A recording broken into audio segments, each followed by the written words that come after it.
Les invitamos a escuchar el Catecismo de la Iglesia Católica, dirigido por Monseñor José Ignacio Munilla.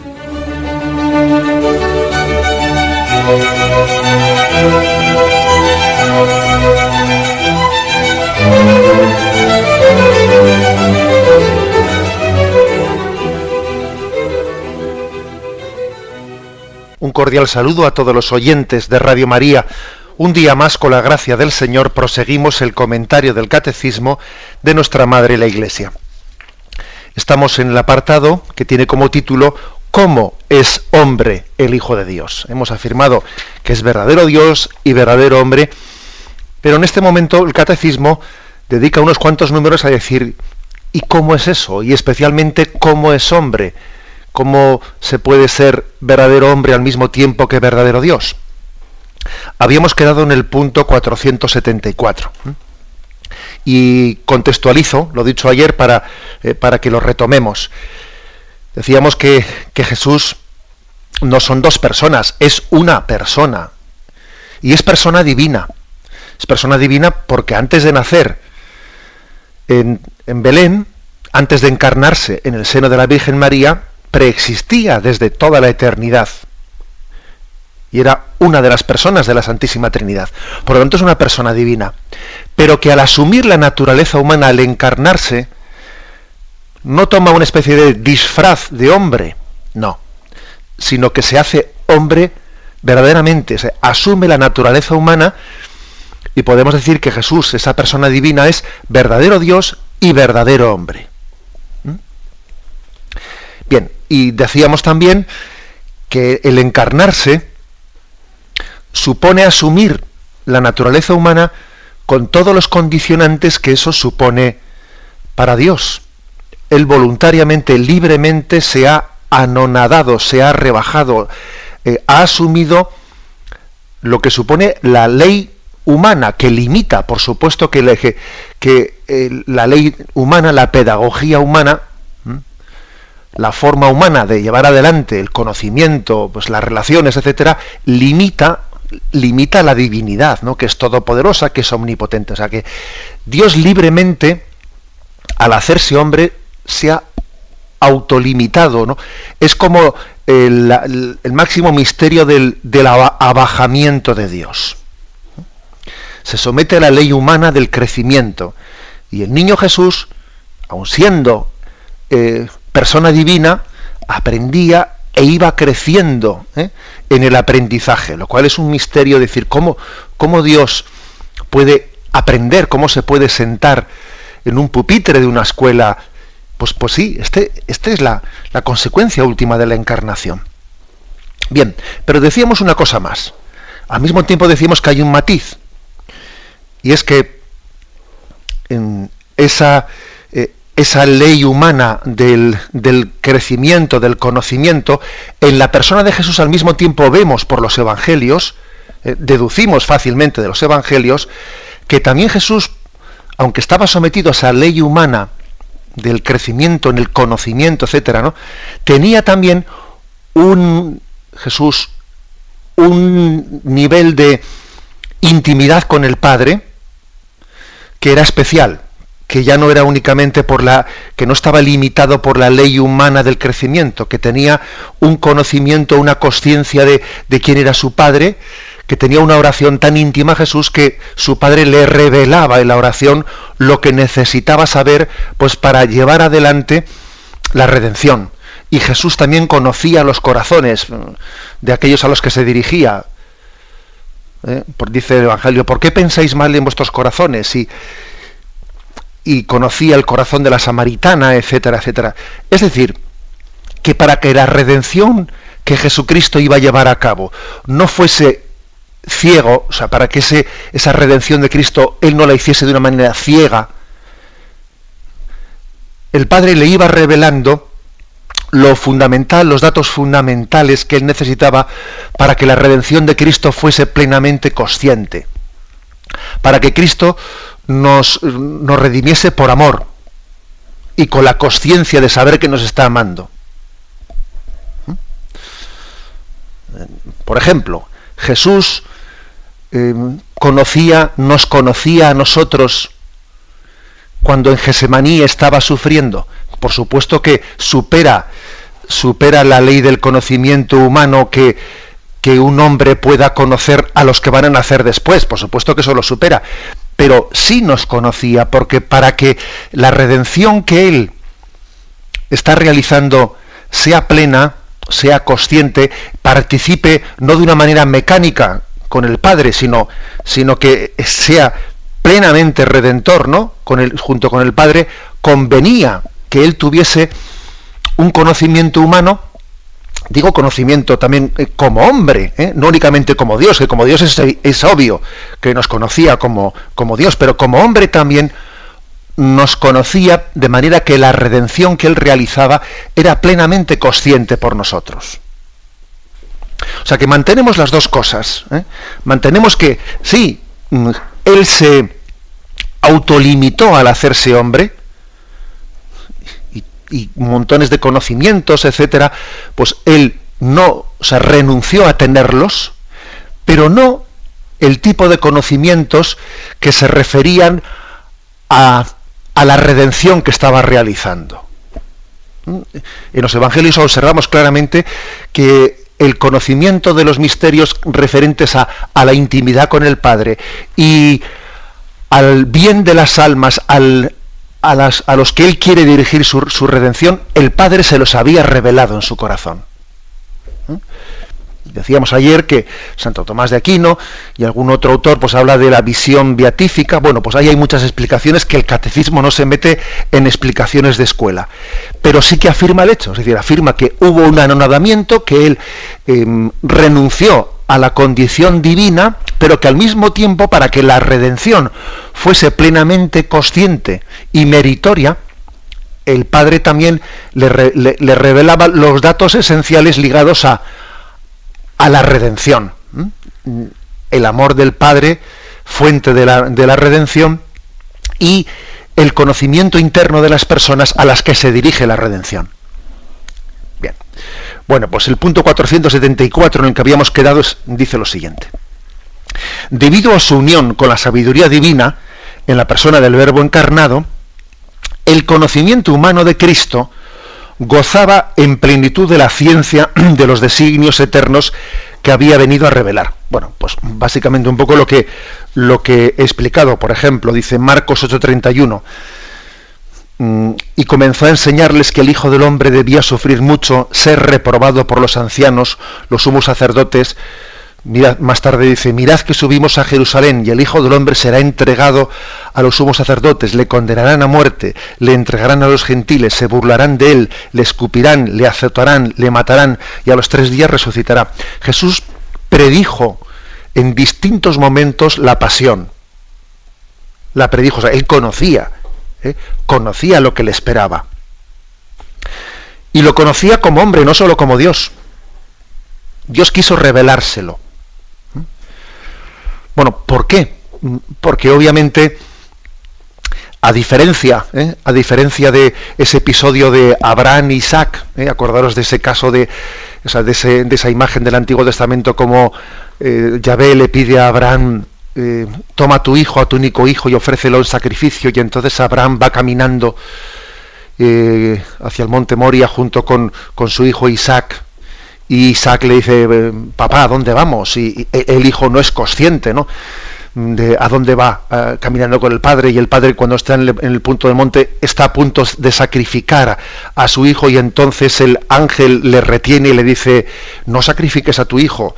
Dios le estaba probando, ¿no? Y dice, juro por mi nombre que por haber hecho esto, por no haberte reservado a tu único hijo. Bueno, bien, esa imagen de Abraham e Isaac es una imagen en la que se está como prefigurando lo que para el Padre supone entregar a Cristo a la cruz. La generosidad de Dios Padre, que no se reserva a su propio Hijo, sino que lo envía al mundo a entregar su vida al mundo por nuestra salvación. Pero la imagen de Abraham e Isaac no es suficiente, o sea, es insuficiente para explicar cómo actúa Jesucristo, porque Isaac no se entera de lo que está pasando allí. Allí en el fondo quien tiene mérito es el Padre, porque Isaac allí es inconsciente de que va a ser sacrificado. Pero Jesucristo Jesucristo es plenamente consciente de que Él entrega su vida.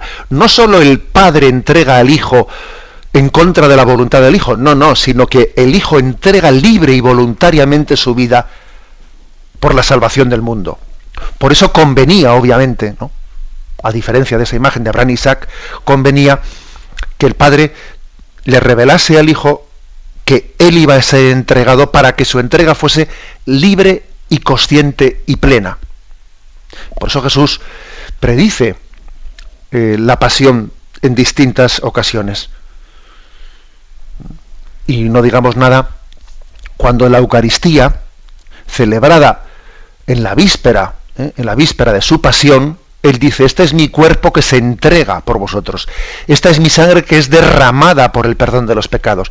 Y lo dice la víspera, y lo celebra, en vez de salir corriendo, que podía salir corriendo, ¿no? O sea, es decir, el Padre le está revelando a Jesús como hombre también, no solo como Dios, no hace falta que se lo revele, claro, le está revelando como hombre los datos esenciales de la redención, para que la participación del hombre Jesús sea plena. Bien, algún texto más, por ejemplo, que se nos ofrece. Pues, por ejemplo, como Jesús es consciente de que Pedro le va a negar 3 veces, aunque todos se escandalicen, yo no, y Jesús le dice: yo te aseguro hoy, esta misma noche, antes que el gallo cante 2 veces, tú me habrás negado 3. O por ejemplo, que Jesús es consciente de que Judas le va a traicionar. Yo os aseguro que uno de vosotros me entregará, el que come conmigo. ¿Acaso soy yo? Y él dijo: uno de los 12 que moja conmigo en el mismo plato. Es decir, Jesús tenía un conocimiento como hombre profundo de los acontecimientos de la redención. No era ciego, él colaboraba, o sea, él llevaba a cabo la redención no de forma ciega, no, sino libre, consciente y en una entrega por amor. Esta es la afirmación principal de este punto 474. Y termina este punto con una especie de explicación de un texto misterioso.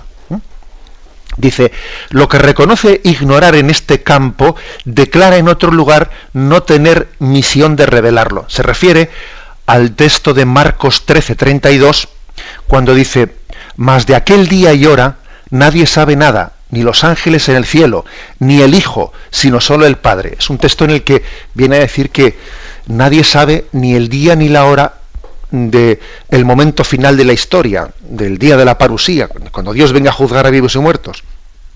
Esa hora está puesta por el Padre y nadie sabe el día ni la hora. Y entonces dice ni los ángeles en el cielo, ni el Hijo. Claro, y es un texto impresionante, porque dice: el Hijo, Jesús no sabe el día y la hora del juicio final, de la parusía. Bueno, puede ser que como hombre, como Dios, claro que lo sabe, no puede ignorarlo como Dios, pero como hombre puede ser que el Padre ese dato no se lo haya revelado, porque no sea necesario para la conciencia y libertad de la entrega para la redención de Jesucristo, ¿no? O sea, puede ser, pero sin embargo el catecismo dice, fijaros como en otro texto, Hechos 1:7, dice: ese momento que Jesús asciende a los cielos y dice: Señor, en este momento vas a restablecer el reino de Israel. Y responde Jesús: a vosotros no os toca conocer el tiempo y el momento que ha fijado el Padre con su autoridad. Le dice, bueno, a vosotros no os toca conocerlo. Fijaros que no dice en este texto: a nosotros no nos toca reconocerlo. Aquí distingue entre ellos y él, como que Jesús tiene un grado de conocimiento que ellos no tienen. Bueno, en cualquier caso, nosotros lo que no podemos establecer es una línea divisoria milimétrica de decir, todo lo que el Padre le reveló a Jesús como hombre es esto, y nada más que esto. Y lo que Jesús al encarnarse, al hacerse hombre, renunció a saber por motivo de su condición humana, fue esto. Hombre, es muy difícil establecer una línea divisoria, en la que se diga, en la que podamos nosotros, pues definir cuántas cosas son las que Jesús, al hacerse hombre por la ley humana, renuncia a saber, y cuántas son las que el Padre le revela por conveniencia con su misión redentora. Eso, sabemos que existen las dos cosas, pero claro, es difícil establecer una línea milimétrica en la que se dice hasta aquí por un lado y hasta aquí por el otro. Bien, este es el punto 474, y antes de pasar al siguiente, que nos habla de la voluntad humana de Cristo, tenemos Catecismo de la Iglesia Católica, con Monseñor José Ignacio Munilla. Pasamos al punto 475, que tiene como título La voluntad humana de Cristo. Y dice así: de manera paralela, la Iglesia confesó en el Sexto Concilio Ecuménico, que fue el concilio de Constantinopla III, en el año 681, que Cristo posee dos voluntades y dos operaciones naturales, divina y humana, que no son opuestas, sino que son cooperantes, de forma que el Verbo hecho carne, en su obediencia al Padre, ha querido humanamente todo lo que ha decidido divinamente con el Padre y el Espíritu Santo para nuestra salvación. Y termina diciendo: la voluntad humana de Cristo sigue a su voluntad divina sin hacerle resistencia ni oposición, sino todo lo contrario, estando subordinada a esta voluntad omnipotente. Bueno, estamos, como veis, repasando los concilios cristológicos, ¿no?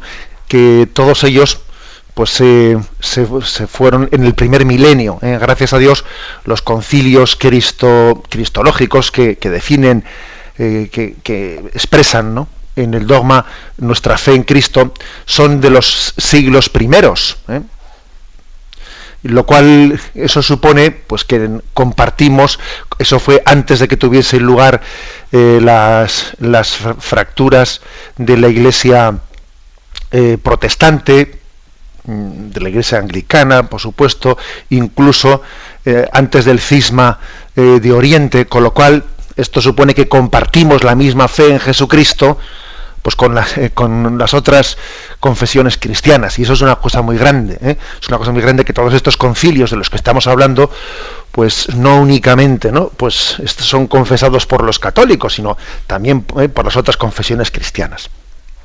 Pues bien, en este concilio que decimos tercero de Constantinopla, del año 681, se saca como una consecuencia más, ¿no? Dice, vamos a ver, Jesucristo es una persona, no son dos, sería una auténtica dislate, ¿no? Es una persona, pero que tiene dos naturalezas, humana y divina, verdadero Dios y verdadero hombre. Bien, si tiene dos naturalezas, teniendo en cuenta, ¿no?, pues que las facultades de una naturaleza humana y divina supone tener voluntad y entendimiento, entonces obviamente tiene voluntad humana como hombre y tiene voluntad divina como Dios. Y por eso en Jesús se da una lucha interior, una lucha que consiste en decir un sí como hombre al sí, al querer de Dios. Al querer de Dios. Lo verdaderamente meritorio de la redención de Jesucristo es que ha habido una voluntad humana que ha abrazado y ha asumido plenamente el querer de Dios. Claro, que Jesucristo como Dios abrace la voluntad del Padre, bueno, pues es que podemos entender que eso no es un misterio, porque las personas de la Santísima Trinidad tienen una común naturaleza y es imposible, ¿no?, lo contrario. Es imposible lo contrario. Pero claro, que él, habiéndose hecho hombre, como hombre, asuma plenamente la voluntad del Padre. Hay en Getsemaní hay un momento en el que atisbamos lo que eso supone. Padre, si es posible que pase de mí este cáliz, pero que no se haga mi voluntad sino la tuya. Hay como una lucha interior en la que la voluntad humana se adhiere plenamente a la voluntad divina, que es la voluntad del Padre al mismo tiempo. Bueno, esta es la afirmación de este punto 475. Hay dos voluntades, dos operaciones, y existe una plena cooperación. La verdad es que aquí podíamos como extraer una aplicación espiritual, ¿no? Una aplicación espiritual que consiste en decir, la espiritualidad, o sea, la clave de la espiritualidad cristiana consiste en abrazar la voluntad del Padre. Y Jesús, en su encarnación, pues él se pone como prototipo. Ya sabemos que estamos hablando de una cosa distinta en nuestro caso, pero Jesús es como el prototipo, ¿no?, del sí humano. Jesús aprendió de María, de su madre, a decir sí, y al mismo tiempo él con su sí, con el sí de la voluntad humana, redimió el no que nosotros habíamos pronunciado. O sea, es un sí que redime al mundo. Es un hágase la voluntad del Padre, ¿no? Fijaros, mientras que el pecado original había sido un hágame, o sea, las cosas a mi manera, ¿no? Frente al hágame del pecado original y de nuestros pecados personales, Jesús pronuncia el hágase, que se haga la voluntad del Padre. Y la primera discípula de esta gran lección de Jesús es su propia madre. Esa es la primera discípula del hágase de Jesús.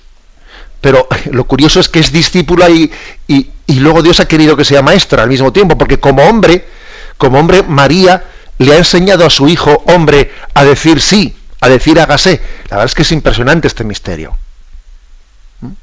Es el hágase de Jesús el que le permitió a María decir también hágase la voluntad de Dios, que se haga según tu voluntad.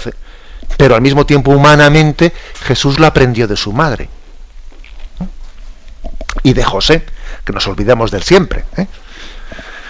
Bueno, pues esta afirmación, que es una afirmación entrañable, hay esas dos voluntades en Jesús, y la voluntad humana siendo fiel, siendo dócil, ¿no?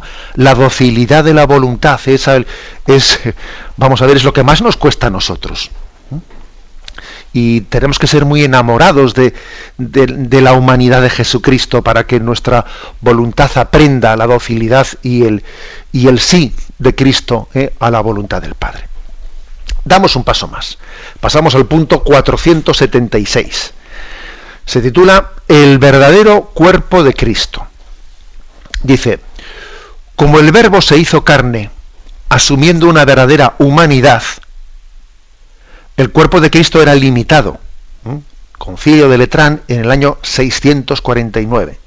Por eso se puede pintar la faz humana de Jesucristo.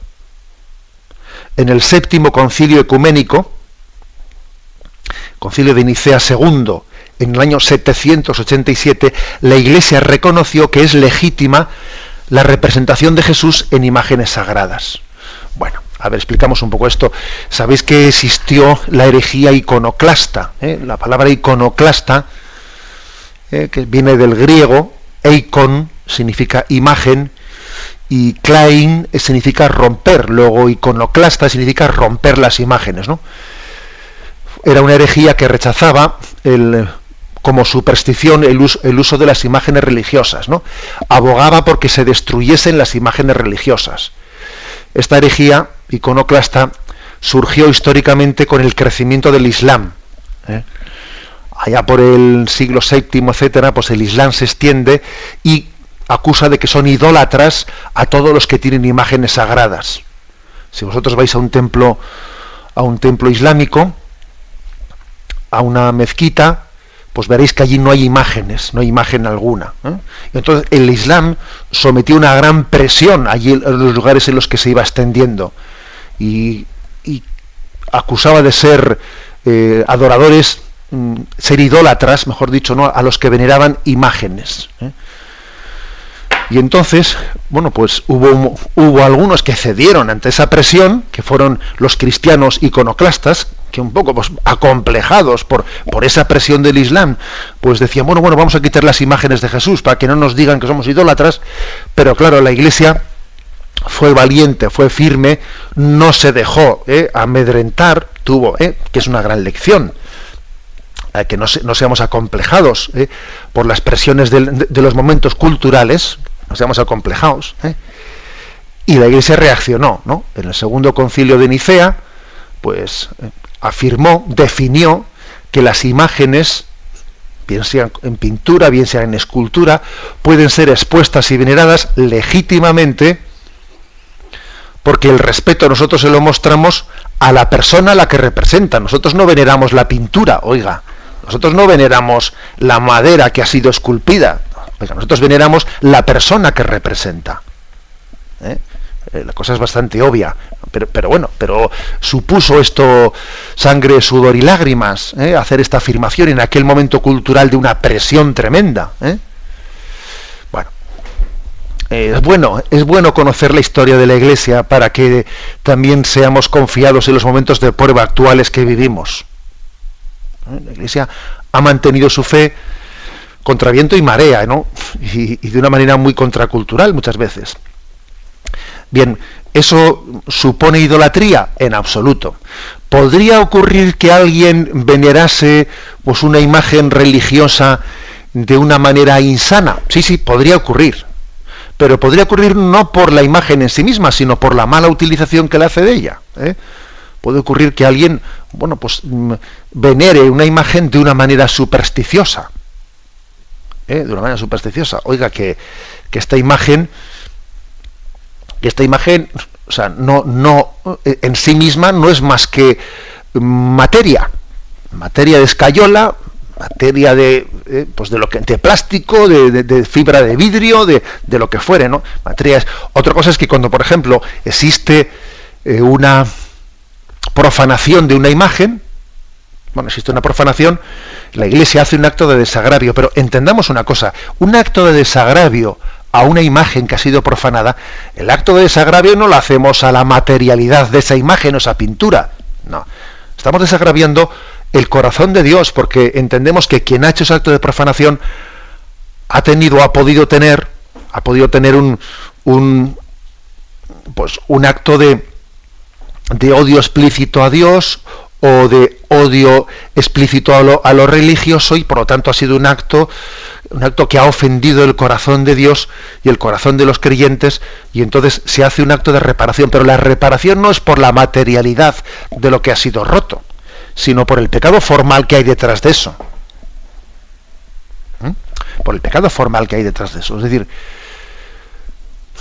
pues acordaros de el caso concreto que cuenta, ¿no? Pues en la Sagrada Escritura, de cómo David estaba con sus soldados, y entonces David entró en el templo y sus soldados estaban exhaustos y no tenían nada que comer, y entonces comieron del pan que estaba ofrecido a Yahvé en el templo. Y David entendió pues que no era ninguna profanación hacer tal cosa, porque ese pan ofrecido a Dios no es que Dios vaya a comer el pan, oiga, es un signo, es un símbolo, ese ofrecimiento del pan recibido a Dios, con lo cual, pues ese pan que está allí presentado, hay una situación de urgencia, pues comemos este pan, a ver si me explico. Bien, por lo tanto, claro que puede existir, ¿no? Pues un peligro de superstición, interpretando de una manera equivocada la veneración que tenemos a las imágenes, pero en sí misma venerar una imagen pues no es en absoluto contradictorio pues con nuestra conciencia de que dirigimos nuestra veneración a Dios, al corazón de Dios, a Jesucristo, a la Virgen María, a los santos, y no a las imágenes en sí mismas. Esto es por lo que se refiere a la crisis iconoclasta, que la crisis iconoclasta fue un auténtico drama, y supuso muchos martirios, y muchas personas fueron asesinadas y fueron martirizadas por haber venerado imágenes de Jesucristo. Tenemos un momento de reflexión y continuación, en el que también está bajo el título de El verdadero cuerpo de Cristo. Dice: al mismo tiempo la Iglesia siempre ha admitido que en el cuerpo de Jesús, Dios, que era invisible en su naturaleza, se hace visible. En efecto, las particularidades individuales del cuerpo de Cristo expresan la persona divina del Hijo de Dios. Él ha hecho suyo los rasgos de su propio cuerpo humano hasta el punto de que, pintados en una imagen sagrada, pueden ser venerados, porque el creyente que venera su imagen venera a la persona representada en ella. Una afirmación del Concilio II de Nicea al que antes nos hemos referido. Bueno, entramos aquí un poco en lo que podía ser, si me permitís la expresión, como la mística de los iconos, la mística de las imágenes, que bien entendidas, sin ningún tipo de sentido supersticioso, porque sabemos que son un objeto material, son pintura, son bien, pero Dios nos permite servirnos de ellas para penetrar en el misterio divino. Primero, el hecho de que Dios pueda ser pintado, pueda ser representado en la persona divina de Jesús que se ha hecho hombre, es un recordatorio de la encarnación. Si la encarnación no hubiese tenido lugar, pintar a Jesús, pintar a Dios, pintar al Hijo de Dios, sería, pues, verdaderamente sería una herejía. O sea, es que es normal que el mundo musulmán se niegue a hacer imágenes. Es normal. Es más, el hecho de que ellos califiquen pues como una idolatría, el hecho de que existan imágenes, es normal porque no conocen la encarnación o la rechazan. Claro, si uno no conoce, o sea, si uno no confiesa que Dios se ha hecho hombre y que ha asumido la humanidad y ha asumido, por lo tanto, con todas las consecuencias, en nuestra corporalidad, y que Dios se ha hecho visible, entonces parece una inconveniencia el hacer ningún tipo de imagen. Pero claro, es que nosotros creemos en la encarnación y creemos que el Dios invisible se ha hecho visible en Jesucristo. Por eso no tenemos ninguna resistencia a pintarlo, porque Dios ha querido ser visible. ¿Cómo yo ahora voy a no querer, o sea, cómo yo me voy a autocensurar en representarlo cuando Él quiso representarse? Bien, y dando un paso más, os decía al principio, que existe una mística de los iconos. Especialmente esto en Oriente se ha cuidado mucho, que en Oriente pues ellos son los que más tuvieron que luchar contra las herejías iconoclastas.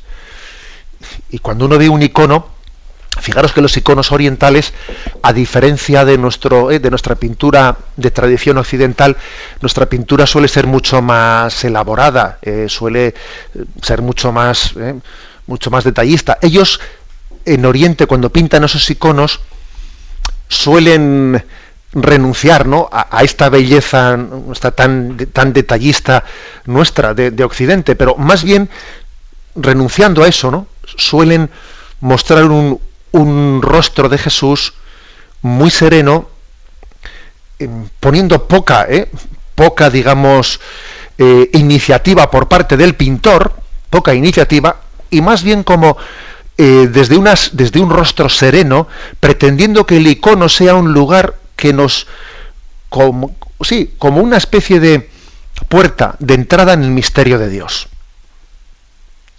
Una imagen serena que nos haga penetrar el misterio divino. Quizás nosotros los occidentales, con una pintura pues mucho más rica en detalles, etcétera, ¿no?, y en técnicas pictóricas, bueno, pues quizás tenemos el riesgo de quedarnos en la belleza de la obra. Y en Oriente se ha remarcado más el icono como una especie de túnel que nos adentra en el misterio de Dios. Lo que es curioso es comprobar que en los evangelios en ningún pasaje se hace una descripción. Pues Jesús era alto, de contextura fuerte, sus ojos eran tal. No, es curioso, en los evangelios en ningún lugar se hace ese tipo de descripción. Bien es verdad que los evangelios son escritos por orientales, y los orientales no se suelen prodigar en ese tipo de descripciones. Si los evangelistas, en vez de ser de Medio Oriente, hubiesen sido pues bueno, pues latinos, para entendernos, seguro que hubiesen descrito a Jesús, era de tales rasgos, no, pero no ese es el estilo oriental, no ese es el estilo oriental. Pero sí que es curioso que los evangelios se refieren en muchos momentos a las miradas de Jesús. Eso sí que es frecuente, la referencia a las miradas de Jesús que hacen los evangelios. Jesús le miró y dijo, mirándole Jesús, es muy frecuente en decenas de lugares, ¿no?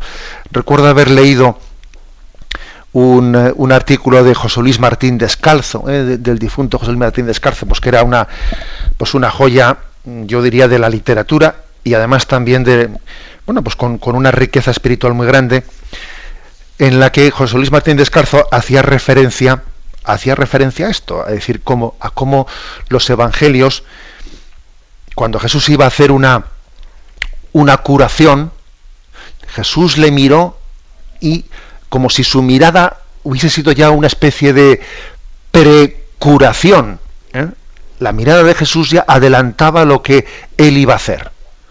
O antes de perdonarle los pecados, le miró y le dice, ¿no? Le miró y le dijo, tus pecados quedan perdonados. Como si la mirada hubiese sido una especie de preperdón, la antesala del perdón. Los dones de Dios van precedidos de la mirada de Jesucristo, porque la mirada supone elección, supone amor, como cuando Jesús, en el pasaje del hijo del joven rico, ¿no?, le dice, Jesús le miró, le amó y le dijo. Es impresionante ese pasaje, con el joven rico, que está en el Evangelio de San Marcos.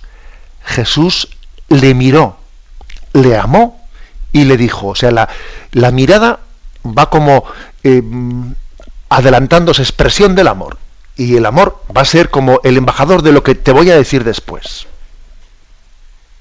Es la causa de lo que te voy a decir posteriormente.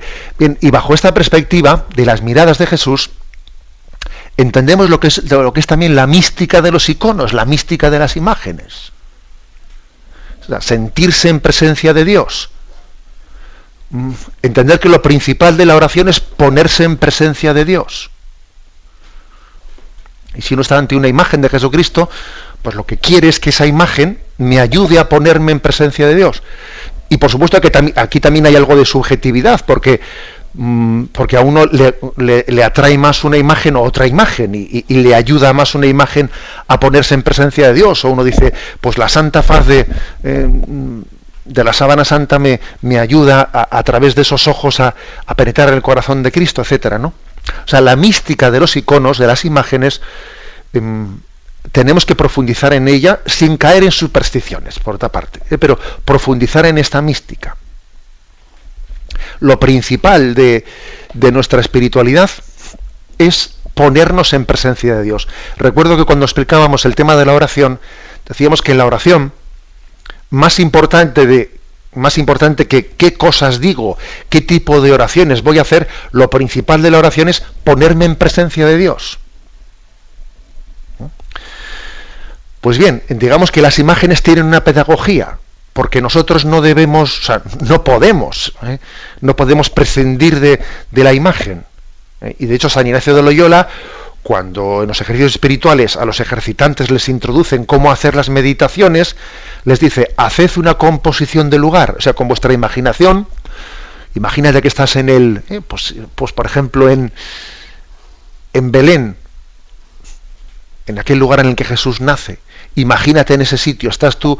Bueno, pues claro que sí, uno debe de utilizar la imaginación, entre otras cosas porque si no la utilizas para ponerte en presencia de Dios, lo que va a ocurrir es que la imaginación te va a sacar de la presencia de Dios trayéndote cosas. O sea, que necesariamente necesitamos imágenes, no podemos prescindir de ellas, somos de carne y hueso. Entonces la composición del lugar de la que hablaba San Ignacio de Loyola tiene un poco, entre comillas, la misma mística que los iconos, como representaciones sensibles del Dios invisible. El invisible se ha hecho visible. Bien, pues este es el equilibrio, ¿eh? O sea, afirmamos, por lo tanto, que la encarnación tiene también consecuencias en la forma nuestra en la que expresamos la fe. Claro que sí. Si Dios no se hubiese encarnado, bueno, pues estaríamos en la cultura iconoclasta.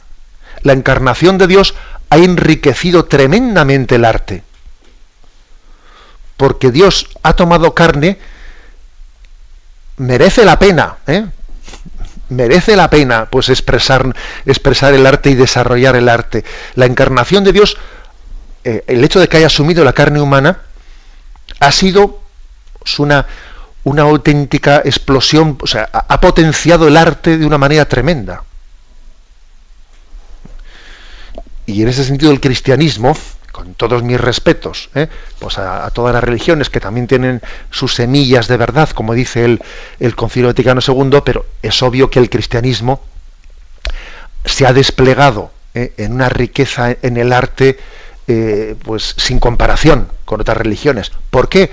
Por nuestra fe en la encarnación, porque el invisible se ha hecho visible, ha tomado carne, y lo material, para nosotros también, ha pasado a ser revelación desde la que nos introducimos, desde lo material, en lo invisible, en el amor de Dios que se revela y se encarna. Bien, esta es nuestra fe, lo dejamos aquí, y si Dios quiere mañana concluiremos con el último punto, el corazón del Verbo encarnado. Damos paso ahora a la intervención de los oyentes. Podéis llamar para formular vuestras preguntas al teléfono 917-107-700. 917-100. Buenos días, padre de Cádiz, Eduardo. Adelante, Eduardo, escuchamos. Mire, lo que usted dice perfectamente correcto. Bien, yo le pregunto sobre la línea divisoria que Dios no puso a Jesucristo por amor de la salvación de los hombres, de las almas. ¿No será que hoy en día, ser humano, hemos puesto muchas líneas para llegar a ese amor de Jesús? Porque Él dice que desde el mediodía hasta las 3 de la tarde se oscureció el sol. ¿Será que el ser humano hemos oscurecido el amor de Dios en Cristo en nuestros corazones? Gracias. Bien, bueno, la verdad es que el oyente reinterpreta un poco con sus palabras la imagen que yo había utilizado de la línea divisoria, que era un poco distinta. A ver, yo durante la explicación, la palabra línea divisoria la he utilizado en otro contexto distinto. La he utilizado en el contexto de decir, vamos a ver, pues Dios, al hacerse hombre, el Hijo de Dios, al hacerse hombre, se ha autolimitado. El ser hombre supone que digamos, la forma divina de hacer las cosas se autolimita, porque humanamente uno tiene todo un proceso de aprendizaje, de crecimiento. Jesús iba a la escuela e iba aprendiendo las cosas, ¿no? Es decir, se había autolimitado. Es la encarnación que asume la humillación del ser hombre también. Pero decía que al mismo tiempo vemos en los evangelios que el Padre también le va revelando a Jesús, más allá de su capacidad humana de conocer las cosas, le va revelando datos esenciales para la redención, como por ejemplo es el conocimiento íntimo del Padre. Como hombre, Jesús tiene un conocimiento especial de los designios de Dios, de la pasión que se acerca, incluso conoce los corazones de los hombres. Y lo que yo decía es que es difícil establecer como una línea divisoria, una frontera entre qué es lo que Jesús renunció voluntariamente a conocer por hacerse hombre, al hacerse hombre, y qué es lo que el Padre le reveló porque convenía que se lo revelase para que su redención fuese plena y consciente y libre. A eso me refería yo con el tema de esa línea divisoria, que igual he utilizado una palabra un poco que ha podido confundir. Quizás el oyente hace una pregunta en la que la línea divisoria puede ser nuestra falta de generosidad, de entregarse a Dios. Bien, vale, pero eso es otra cosa distinta, quizás del tema que hoy hemos explicado. Es obvio que nosotros ponemos topes, ponemos pues una especie de líneas de decir, bueno, me entrego hasta aquí y más allá que aquí yo no entrego mi corazón. Ese es un riesgo que tenemos, ¿no? Pero bueno, me parece que ese es otro tema para no confundirlos, ¿no? Adelante, vamos a pasar a un siguiente oyente. Buenos días. Buenos días, monseñor. Sí, le escuchamos, sí. Sí, soy Javier de Málaga. Adelante, Javier. Mire, lo primero, agradecerle el programa, porque la verdad que a mí me sirve como elemento de conversión. yo estoy en el camino neocatecumenal y usted me bendijo en Madrid, fue uno de los que me levanté y arrollado me bendijo ahí en Madrid, ¿no? Pero vamos, la pregunta era tengo dos preguntas. Una, acerca de la fe. O sea, yo quiero que Cristo sea el centro de mi vida. Por un lado está el pecado, que me separa de él, que es la muerte. Para que Cristo sea más el centro de mi vida, tengo que pedírselo. O sea, tengo que tener la gracia pero claro, y es como una pescadilla que, vamos, yo lo veo como una pescadilla que se muerde la cola, porque si no tengo la gracia suficiente, Cristo no puede ser más el centro de mi vida. Entonces ahí, que me dé una solución. Y por otro lado, soy profesor de gimnasia y de yoga. Usted hace muchos comentarios acerca del tema del yoga. Para mí el yoga, a nivel físico, porque a nivel espiritual, es una de las religiones de la India, del hinduismo, una de las 6 religiones de la India, pero a nivel físico a mí me sirve para unirme a Jesucristo. Solamente era eso, monseñor. Muchas gracias. De acuerdo. Bueno, comenzando por esto último, pues es un tema que aquí en la radio ha salido varias veces, ¿no? Y no es fácil hacer un discernimiento de la Iglesia, pues no se atrevería, no lo ha hecho el magisterio de la Iglesia, una especie de rechazo explícito de decir a los cristianos que nadie haga yoga, que nadie haga... Bueno, no lo ha dicho. Pero sí que la Iglesia, yo creo que va diciendo, no seamos tan ingenuos de pensar que uno puede extraer, sin más, ¿no?, pues una técnica como el yoga, que pertenece a una religión oriental, desprendiéndola absolutamente, ¿no?, de sus elementos religiosos de partida. Vamos a ver, se suele decir que no hay yoga cristiano, sino que en todo caso hay cristianos que hacen yoga, que es distinto, O sea, pero no existe un yoga cristiano, Y entonces, por lo tanto, esta división de utilización a una técnica de este estilo meramente como técnica sin su dimensión religiosa, bueno, pues no digo que sea imposible, pero hay que tener, pues yo diría, un discernimiento importante para hacerlo bien, que no dudo que el oyente lo haga, pero vamos. A lo primero, al tema que nos refería, que preguntaba él. Vamos a ver. Por supuesto que es una pescadilla que se muerde la cola, pero es que es así. O sea, es decir, yo necesito la gracia de Dios para amarle, y es el amor el que me lleva a pedir la gracia. Y pidiéndolo, no es que yo le esté convenciendo a Dios, porque Dios me lo quiere dar. Pidiéndolo, lo que hago es crecer en hambre y en sed de recibirlo. Y entonces así Dios me lo puede dar y yo lo puedo acoger, porque es que Dios me quiere dar el don de amar a Cristo. Lo que ocurre es que soy yo el que no me abro a acogerlo. Luego la oración de petición lo que me hace es disponerme a acoger los dones de Dios. Entonces, claro que de todas maneras, a mí lo que me parece importante es el testimonio del oyente de decir, pidámosle esto al Señor, ¿no? Yo a veces me he atrevido a hacer la siguiente reflexión. Estuve el otro día pues en una ermita de la Virgen, y había muchísimas, era el día de la fiesta, y había muchísimas velas, ¿no?, puestas allí. Y entonces me acuerdo que les dije allí a los asistentes, ¿cuántas de estas velas se referirán, ¿no? O sea, le habrán pedido a Dios el trabajo de nuestros hijos, el don de la salud, etcétera? ¿Y cuántas de estas velas habrán sido puestas pidiendo el don de la fe, pidiendo el don del amor a Jesucristo, el don de la esperanza? Pues vamos, uno no puede juzgar el interior del corazón de los hombres, pero parece suponer que puede haber mucho más de lo primero que de lo segundo, ¿no? Y tenemos que pedir el don del amor a Cristo. Incluso no solo el don de la fe, sino el don del amor, porque a veces tenemos más fe que amor. Tenemos una fe más bien fría, abstracta, y es importante que nuestra fe se identifique con el amor y sean dos cosas inseparables. Damos paso a un siguiente oyente. Buenos días. Sí, buenos días, monseñor. Buenos días. Nada, agradecerle de acá de Villaviciosa de Córdoba, un sacerdote que lo escucha todos los días, agradecerle todo lo que hace. Yo quería averiguar un poco sobre el tema o ver el tema del conocimiento de Cristo. A mí lo que a mí me parece ver en el catecismo que el catecismo afirma que Jesucristo subraya que en el fondo conoce todo, porque dice no conoce, pero conoce en un aspecto no conoce cuánto hombre, pero bueno, su persona es divina y está conociendo.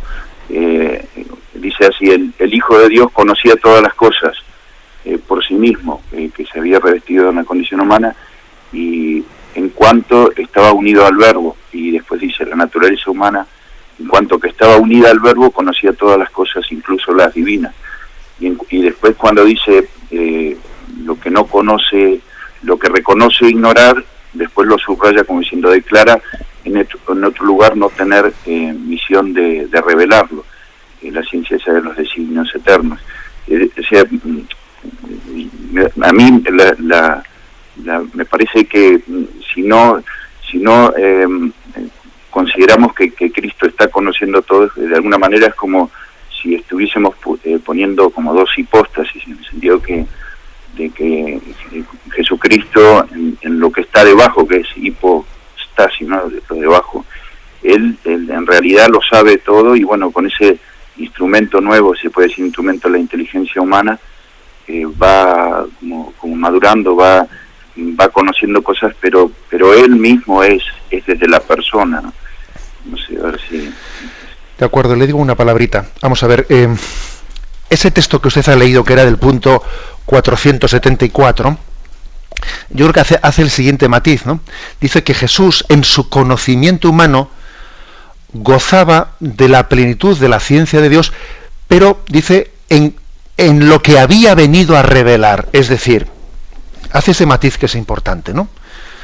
Los designios eternos que había venido a revelar, es decir, la conciencia humana de Jesús, ahora no hablamos de la divina, que es obvia que como Dios lo conoce todo, pero es que existe un entendimiento humano y un entendimiento divino, porque como tiene naturaleza humana y naturaleza divina, tiene voluntad humana y voluntad divina, y tiene también entendimiento humano y entendimiento divino. Entonces, en el entendimiento humano, ¿cuánto participa el entendimiento humano del entendimiento divino? El entendimiento humano conoce totalmente todo lo que el entendimiento divino conoce. No puede ser, es que sería hasta imposible. Pero sí que dice aquí que los designios que había venido a revelar los conocía plenamente como hombre. Este matiz es importante. Los designios de la revelación, lo que Dios quería revelar, también Jesús lo conocía como hombre. Es que si Jesús como hombre no hubiese conocido lo que el Padre y el Verbo querían revelar, claro, pues es que hubiese llevado la redención a cabo de una manera imperfecta. Bueno, creo que este matiz igual nos podría un poco aclarar, ¿no? Pero al mismo tiempo un entendimiento humano no puede tener la capacidad infinita que tiene el entendimiento divino, de conocer pues otras millones de cosas, ¿no? Pues por ejemplo dicen, a ver, Jesucristo como hombre conocía todas las fórmulas físicas y químicas, pues no, obviamente no era necesario para la redención, Yo creo que esto, no sé, pues poniendo un ejemplo de este estilo, se entiende mejor lo que aquí queremos decir. Nos despedimos con la bendición de Dios Todopoderoso, Padre,